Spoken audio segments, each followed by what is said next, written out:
Let's get started with our potato cheeseburger casserole. We'll start off with 2 large potatoes that have been peeled and cubed, and I place them with some olive oil in this pan. I'm going to add some salt and pepper to taste, and then I will add a pound of lean ground chuck. You can add your favorite ground beef. If you want to try with some turkey or chicken, go right ahead, maybe even some pork. But we're doing a cheeseburger, so we want to use some beef. You can be creative. And now I'm adding about a clove of garlic. You can add garlic powder if you prefer, and just work that in, get that meat cooking. It's going to take about 8 minutes. Here we are about 8 minutes into the cooking process, and I've added a 1/4 cup of water because I want some steam to start to form.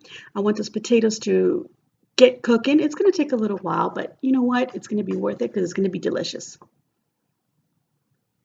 And here I am going to be testing the potatoes, see if they're tender. And I'm having a little bit of trouble with my wooden spoon slipping around everywhere, but you can see that that one did get cut up. Now I'm testing the other ones. You want to make sure all your little cubes of potatoes are all the kind of like the same size so they cook at the same rate. They just keep slipping. But I gave it a couple more minutes. It took about, maybe 10, 15 minutes for the potatoes to finally get tender. And here they are, finally tender. And I'm adding a chopped tomato. I used a Roma tomato, by the way, a nice size one, and I'm adding 8-ounce can of tomato sauce to this. I really want to just give it a little bit of that tomatoey flavor, but I also wanted more liquid in there, and I didn't want to add water because I wanted something that had flavor. You can use chicken stock if you wish, or beef stock if you wish, just to give it a little more flavor. But I also want that steaming. Here we go. My potatoes are perfect. The meat is cooked, so now I want to give it that cheeseburger flavor, so I'm squirting some ketchup in there. It's about a tablespoon or so of it. I'm going to attempt to put some mustard, but I realized the seal was still on there.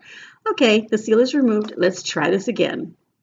A tablespoon of mustard, because we need ketchup and mustard in our burger. Here we go. Looks nice. Just mix it in. Just fold it in gently. You don't want to mush up those potatoes. We don't want too much starch, being released and creating a mushy texture.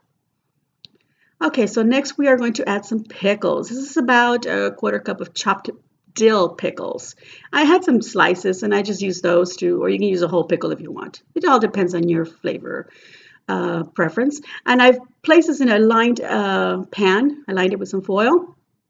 And then I'm going to use some sharp cheddar. It's 8 ounces, it's 2 cups, and I want to sprinkle this all up on the top. I want to make sure my oven has been preheated to 375 degrees Fahrenheit. This will go into the oven for about 10-15 minutes. We want to make sure that cheese melts on the top and gets just nice and yummy all over. You can mix it in if you want. Here we go, the finished product. I hope you enjoyed this recipe. I really did. It was really nice and tasty, and I hope you'll try it and enjoy.